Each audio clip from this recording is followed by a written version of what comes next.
Bismillahirrahmanirrahim. Welcome to Senpai Channel. Kita kali ini akan belajar mengenai PPh pasal 26. Dan pada chapter ini kita akan membahas mengenai objek, tarif, syarat terutang, dan contoh serta pembahasan tentang PPh pasal 26. Let's check it out.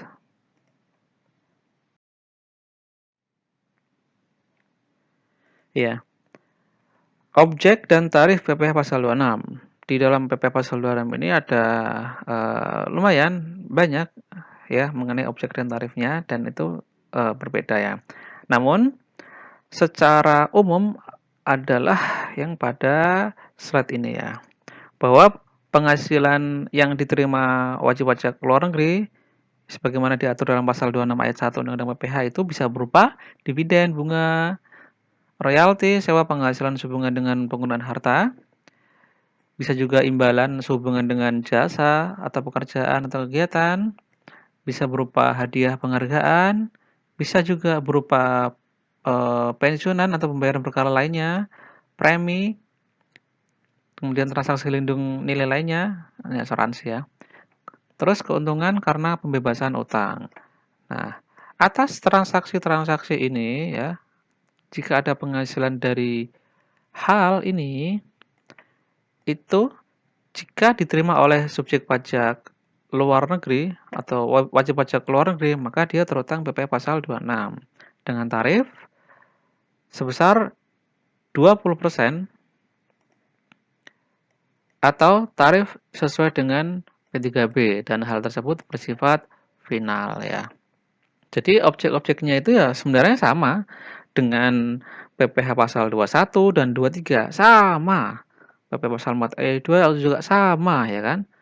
Namun ya yang membedakan adalah bahwa PPh pasal 26 itu penerima penghasilannya adalah wajib pajak luar negeri. Ini aja penerima yang membedakan. Ini basic konsep dari objek dan tarif pasal 26 yang banyak atau umum terjadi di Indonesia. Nah, namun juga ada objek dan tarif yang lainnya. Kita pelajari satu-satu ya. Cuman yang in general the most happen in Indonesia ya ini dia ya, yang paling banyak terjadi di Indonesia ya ini ya. Terus yang lain nih, ini tentang premi asuransi ya. Ini diatur secara khusus ya di pasal 26-nya ya. Ya ini premi asuransi dan reasuransi, premi asuransi dan reasuransi yang dibayarkan pada perusahaan asuransi luar negeri, kecuali memiliki BUT di Indonesia. Kecuali memiliki BUT di Indonesia ya. Ini ya. Kalau memiliki BUT di Indonesia ya nanti disamakan dengan wajib pajak badan di Indonesia ya. Nah, ini kalau untuk yang asuransi dan premi asuransi dan reasuransi. Reasuransi itu adalah pengasuransian kembali ya. Ini tarifnya adalah 20% neto. Ya, 20% kali neto ya. Ini bukan bruto ya. Kalau yang tadi kan kali bruto ya. Yang ini dikali neto dan bersifat final. Nah, netonya itu apa? Nah, ini dia. Untuk pembayaran pemegang polis ke perusahaan asuransi luar negeri, maka perkiraan netonya adalah 50% kali premi. Jadi, nanti PPh pasal 26-nya, PPh 26-nya adalah 50% kali premi dikali 20%. Ya. Sehingga ini adalah jadinya 10%. 10% dikali bruto. Ini atau ya, ini atau. Tadi kan karena ini ya 50% kali premi kali 20% jadinya 10% kali bruto. Oke. Terus pembayaran perusahaan asuransi dalam negeri ya ke perusahaan asuransi luar negeri. Ya. Pembayaran perusahaan asuransi dalam negeri ke perusahaan asuransi luar negeri. Nah, ini perkiraan penghasilan itunya adalah 10% kali premi. 10% kali premi. Ya. Kalau misalnya dikali dengan tarif 20% ya. Jadinya adalah nantinya 2% ini. 2% kali bruto. Ya. Ini adalah hasil akhirnya. Cuman yang kita lihat adalah dia perkiraan penghasilan neto. Ini perkiraan penghasilan netonya adalah sebesar segini ya. Nah, ini adalah kenapa ada 10%, ada 50% ya. Ini adalah untuk mempermudah penghitungan. Supaya kan katanya teks itu kan must be simple ya. Meskipun nggak bisa simpel-simpel amat ya, tapi ini berusaha untuk menjadi simple atau less kompleks dari yang dipikirkan gitu. Yang dipikirkan atau pendapat banyak orang gitu ya. Ini berusaha untuk simplifikasinya. Yang ketiga, pembayaran perusahaan reasuransi, pembayaran perusahaan reasuransi dalam negeri ke perusahaan asuransi luar negeri. Maka perkiraan penghasilan netonya adalah sebesar 5% ya, kali premi. Ya. Nanti dikali 20%. Sehingga hasil akhirnya adalah 1% dikali bruto ya. 1% dikali bruto ini hasil akhirnya. Ya. Tapi basically tarifnya adalah 20%. Ini basically ya, tarifnya adalah 20% ya. Kecuali diatur dalam P3B. Jadi kedudukan P3B ya, itu mengerode domestic regulation ya. Lebih tinggi istilahnya kedudukan P3B itu secara perlakuan perpajakan itu lebih tinggi daripada peraturan perpajakan yang berlaku di Indonesia. Yang ketiga, penghasilan sehubungan dengan penjualan harta nih, kalau ada penjualan harta ya. Maka tarifnya adalah tetap ya 20% dikali neto, ini neto ya. Dan bersifat final. Penghasilan yang diterima atau diperoleh wajib pajak luar negeri selain BUT atas penghasilan berupa keuntungan dari penjualan saham nih, keuntungan penjualan saham, khusus saham. Ini adalah perkiraan penghasilan netonya adalah 25% kali harga jual. 25% kali harga jual. Terus dikali nanti kan tarifnya ya 20% kan ya. 20% PP pasal 26 jadinya 5% dikali bruto. 5% dikali bruto jadinya. Yang kedua, penghasilan dari penjualan atau penggalan harta di Indonesia kecuali yang diatur dalam pasal 4 ayat 2. Pasal 4 ayat 2 ini apa? Ya ini PPh pasal final ya. Misalnya apa? Misalnya ya di luar itu bisa mobil ya, bisa mesin dan lain sebagainya. Kalau PPh pasal 4 ayat 2 itu adalah penjualan tanah dan bangunan yang bersifat final gitu ya. Nah, ini perkiraan netonya adalah 25% ya. Perkiraan netonya adalah 25% kali harga jual ya. Yang nantinya akan dikali dengan 20% tarif pasal 26 sehingga menjadi berapa? Menjadi 5% dikali ya bruto. Oke, easy ya. Easy lah, cuman mungkin ini perlu dihafalkan ya di tarif pasal PPh pasal 26 ini ya karena ada 4 skema ya. Ada 4 skema untuk objek dan tarif PPh pasal 26. Terus yang terakhir adalah 20% kali neto ya dan bersifat final ya. Ya ini penghasilan dari penjualan saham perusahaan antara. Nah, perusahaan antara atau conduit company atau SPV, Special Purpose SPC, Special Purpose Company, SPV, Special Purpose Vehicle yang didirikan di tax haven country yang mempunyai hubungan istimewa dengan badan atau BUT di Indonesia. Maka dia perkiraan penghasilan netonya adalah 25% dikali penjualannya. Sehingga menjadi dikali 20% ya. Sehingga menjadi 5% aja. 5% dikali bruto. Ya. Kemudian Ada juga branch profit tax. Branch profit tax yakni penghasilan kena pajak sesudah dikurangi pajak dari suatu BUT di Indonesia.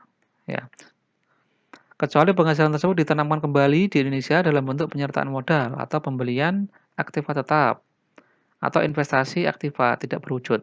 Nah, ini branch profit tax ini agak lucu ini. Ini kita tidak membayangkan tarif PPh pasal 17 orang pribadi atau badan. Bahkan ini adalah branch profit tax adalah kan misal BUT ini kan disamakan dengan wajib pajak badan ya, dan dia misalnya mempunyai laporan keuangan kan. Nah, laporan keuangan itu ada net income-nya.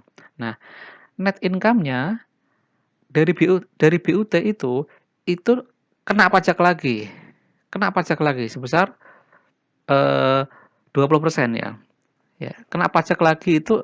Nah, keuntungan dari BUT itu namanya adalah branch profit. Nah, atas pemajakan atas keuntungannya itu namanya branch profit tax. Padahal branch profit tax ini sebenarnya eh, pajak net income setelah pajak yang dipajaki lagi. Ya, jadi BUT ini kan tadi kan net income ya, net income dikali untuk BUT ya, net income dikali tarif pajak WP badan di Indonesia. Nah, setelah itu ketemu penghasilan neto setelah pajak. Penghasilan neto setelah pajak inilah branch profit ya. Penghasilan neto setelah pajak ini adalah branch profit yang nanti dikenakan branch profit tax 20%.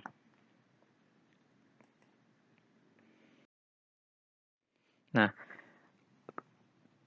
kita juga ada pembahasan mengenai bukan objek juga bukan subjek dari PPh pasal 26. Bukan objek, bukan subjek. Nah, bukan lautan juga kolam susu kan bukan begitu ya.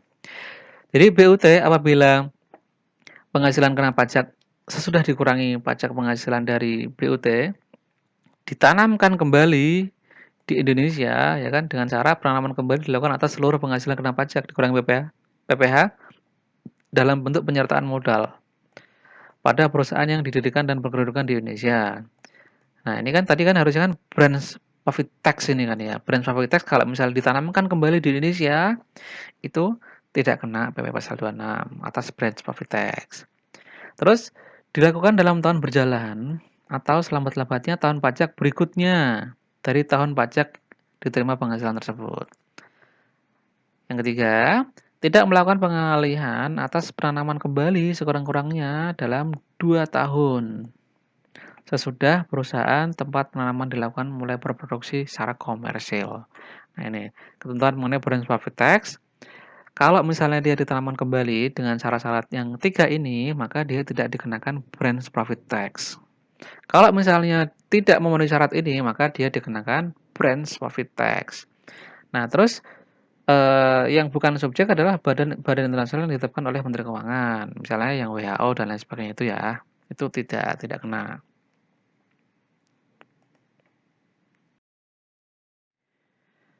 Saat terutang, kapan terutangnya? Yaitu pada bulan dilakukannya pembayaran. Terus atau disediakan untuk dibayar atau telah jatuh tempo pembayarannya. Nah, ini mirip pada PPh pasal 23 dan 21. Nanti bisa dicek ya terutama yang di PPh pasal 23 ya itu ada penjelasan rinci mengenai saat terutang ya. Kemudian penyetorannya paling lambat tanggal 10 bulan berikutnya setelah terjadinya ketiga ini ya, setelah kejadiannya ini. Mana yang lebih dahulu ya? Nih, mana yang lebih dahulu ya? Terus disetorkan dengan menggunakan SSP atau mekanisme pembayaran lainnya, misalnya dengan online gitu kan. Kemudian pelaporannya adalah paling lambat tanggal 20 bulan berikutnya dengan menggunakan SPT massa. SPT massa apa yang digunakan untuk melaporkan pemotongan PP pasal 26 yaitu SPT massa PPh pasal 21/26 dalam hal yang menerima penghasilan itu adalah orang pribadi dan PPh pasal 23/26 ya dalam hal jika yang menerimanya adalah subjek pajak badan. Atau untuk yang 2326 ini adalah yang tidak masuk dalam kategori 21 maka nanti masuknya ke sini. Ya, gitu ya. Kita langsung ke contoh aplikasinya ya. Mike, ini Mike atau Mike ya, adalah karyawan asing pada perusahaan PT Dira Consult. Mike bertempat tinggal di Indonesia kurang dari 183 hari. Ya, bertempat tinggal di Indonesia kurang dari 183 hari. Mike sudah beristri dan mempunyai satu orang anak. Ya. Dalam bulan April 2017, Mike memperoleh gaji sebesar 5.000 USD per bulan. Dan kurs yang berlaku adalah 13.500 per 1 USD. Hitung PPh yang terutang. Pertama kita lihat gini.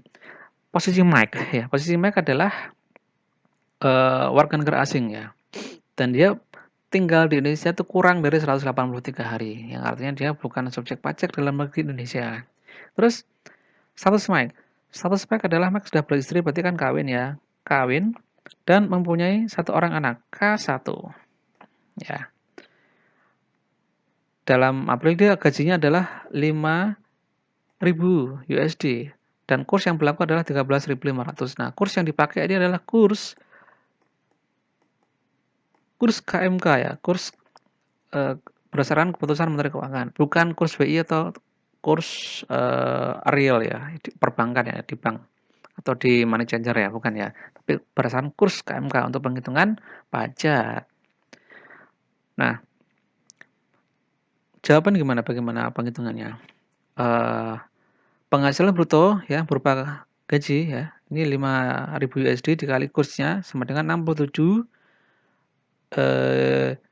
juta 500.000 rupiah.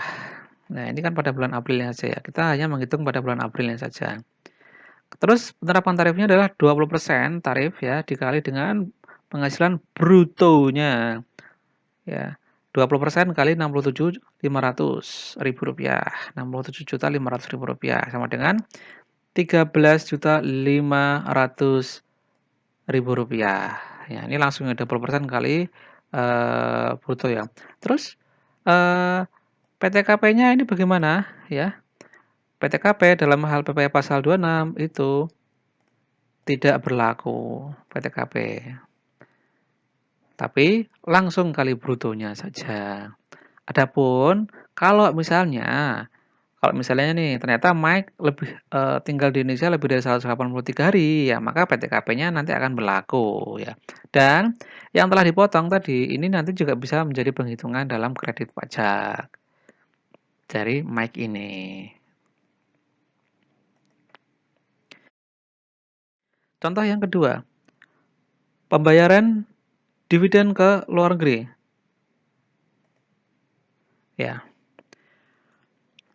PT Langgeng membayar dividen pada Victoria Ltd Pty, perusahaan UK, Pty, senilai USD 600.000. Tax Treaty Indonesia dan Inggris menyatakan bahwasanya tarif dividen adalah sebesar 8%. Adapun kurs KMK adalah 10.000 USD. Ini kurs lama banget ya. Tahun berapa ini? Terus berapakah PPh yang terutang? Ya, nilai dividen 10.000 dikali 600.000. Ini untuk mempermudah aja kali ya 10.000 ya. Nah, ini kan pada tanggal itu ya. Jadi kursnya ini adalah kurs pada saat pembayaran ya. Bukan kurs saat sekarang ini enggak, tapi kapan itu dibayarkan. Ini nilai dividennya adalah 6 miliar rupiah. Nilai dividennya 6 miliar rupiah. Maka PPh pasal 26-nya adalah mana? Apakah berdasarkan pasal 26 atau berdasarkan P3B? Iya, tentu berdasarkan dari P3B ya.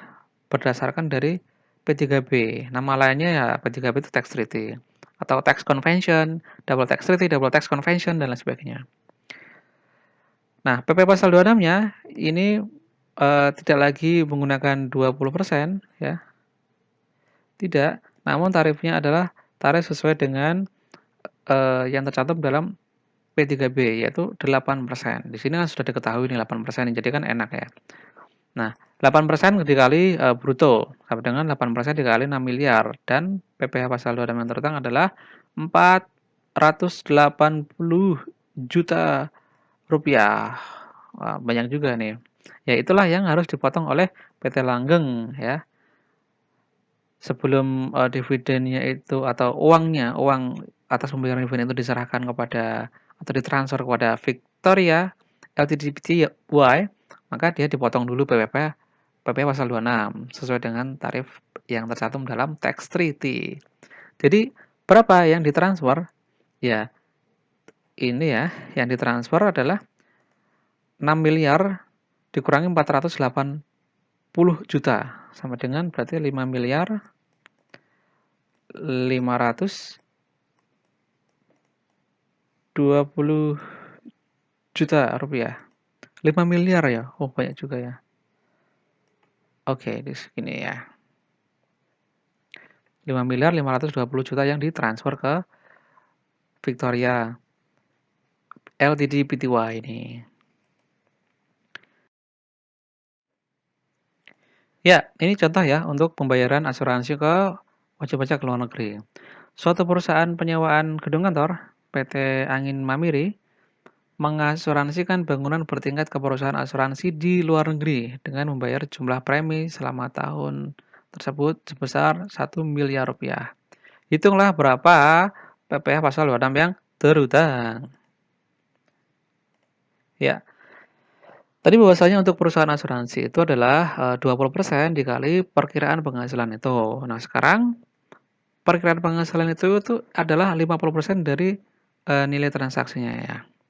50% dikali 1 miliar sama dengan 500 juta rupiah. Kemudian PP pasal 26-nya adalah 20% dikali perkiraan penghasilan netonya, yaitu 20% kali 500 juta rupiah sama dengan 100 juta rupiah. Ini adalah PPh pasal 26 yang terutang dari pembayaran asuransi PT Angin Mamiri ke perusahaan asuransi di luar negeri tersebut.